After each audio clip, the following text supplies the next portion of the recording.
אז בקיצור, תסתכלו איך אני פותחת את הממתק האהוב עליי. תקנו את זה בחנויות. זה אחד הטעימים, טעמתי את זה כבר.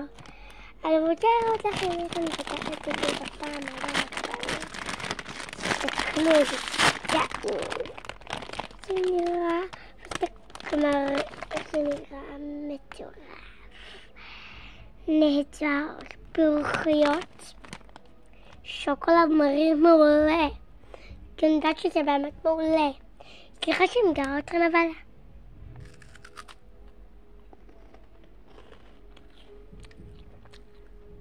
בקיצור הוא נהדר. תטעמו גם. נכון שגם טעים. באמת טעים.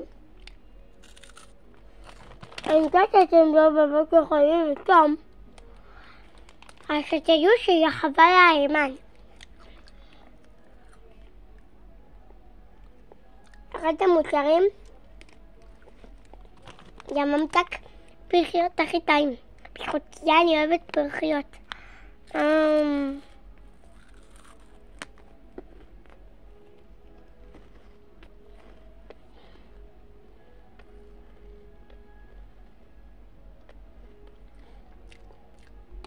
remember, אחד הטעימים הוא להר. היי, מה זה? אכול! סתם חתוך. תסתכלו איזה יופי זה נראה. יותר נראה יפה במציאות.